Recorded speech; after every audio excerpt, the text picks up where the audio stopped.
In this guide, I'll show you how to win all your Stylist and Mira Crown challenges as a free-to-play player. We'll discuss 3 main points: the basics, how to decide which piece to glow up, and a list of the best pieces in slot for free-to-play players. Before we start, the only rule you need is never pull on a banner just for the Mira Crown. You'll be spending more diamonds than you will earn. Only pull for an outfit if you love it, and that's it. And to summarize everything, diversity is key. So prioritize pieces that have tons of labels, variety, strong main and sub attributes, and when glowing up, choose pieces that are flexible that can be used in multiple challenges like jackets and socks. Now I'll explain this in detail. To win a challenge, you need to glow up your outfits using bubbles and threads, and level up your Eurekas using particles and blings. First, always prioritize Eurekas because they are flexible and can be used in all challenges. Also, prioritize the 5-star Eurekas since they have higher stats, so the earlier you unlock the round's hard mode, the better. For glowing up, prioritize 5 and 4-star pieces. You can glow up certain 3-star pieces if you just started the game, but spend only the necessary to get through the challenge. You will notice that the cost of each item changes depending on their star and type of clothing. For example, socks cost less bubbles than hair, and 4-star pieces cost less bubbles than 5 stars. When you reach level 10 of a piece, you can glow it up one last time using glitter bubbles instead, which you can obtain by defeating the caged grids on the realms or by exchanging duplicate outfits at the recycling store. Now, I'll share some tips on how to decide which piece you should glow up. Reminder that you should always level up your Eurekas first, but if you've already done that, then it's a good time to start glowing up the pieces. To decide that, we'll need to focus on 3 key elements: attributes, labels, and item type. For attributes, we have 5 in the game currently: sexy, cool, fresh, elegant, and sweet. What you need to look at before you choose a piece to glow up is not just the main attribute, however, but the sub-attribute.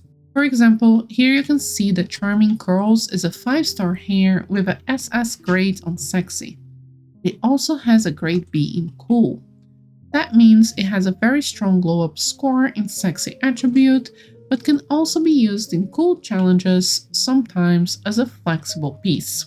So far, the best 5-star pieces I found had SSA grades, and the 4 stars had SB grades. This is also super important because some 4-star pieces have AC attributes, so you really need to pay attention to their grades, which you cannot see in the glow up menu. You will need to go back to the wardrobe and check those specific pieces. So to summarize, for attributes, you should always prioritize pieces with the highest attribute and sub-attribute combination. For example, a SSA 5-star or a SB 4-star.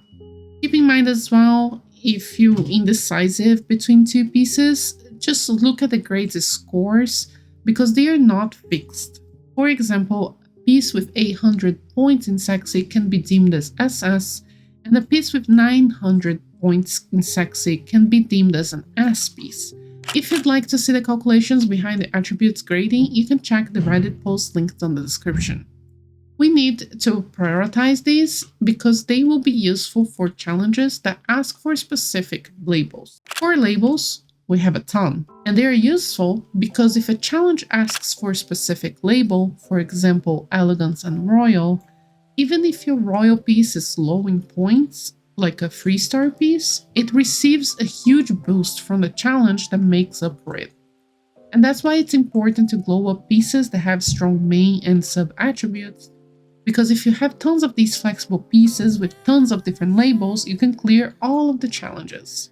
So to summarize, for labels, we want to prioritize variety. If a piece has 2 labels, even better. Lastly, we have the item type. You should always prioritize jackets and socks. This is for 2 reasons. First, they use significantly less bubbles than the hair and the dress. but adds more points than the accessories. Second, they are extremely flexible because most outfits either don't have a jacket or socks, so you can use them in multiple challenges. Now, I'll share the best pieces in slot for a free-to-play player in order from left to right in glow-up score points.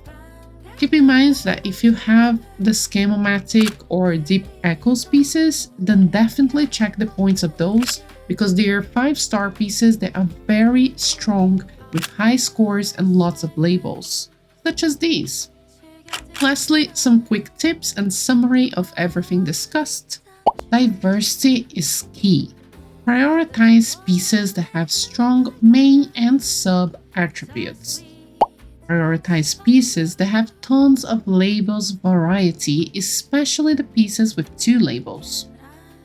If you need a specific label that you don't have for a single challenge, you can prioritize a strong accessory so you don't waste bubbles. When you have an outfit that don't have a 5th piece or a 5th accessory, jacket or socks, you can add on top of it and it will still qualify for the challenge. So you use the outfit and you cannot remove any piece, but you can add the jacket, a sock, or an accessory. Because of that, when glowing up, choose pieces that are flexible and can be used in multiple challenges, like jackets and socks. And that's it. I hope that clarifies how the Stylist challenges work and how you should decide which pieces to glow up. But please let me know in the comments if you have any other questions and I'm happy to try to help. Please keep in mind, it's not like I'm a professional. I may be wrong in some things or my suggestions may not be the most perfect ones, but I am managing to get all the stars on the Mira crown doing these things, so hopefully you can do it too. Thank you so much for watching and see you on the next one. Ryan Little.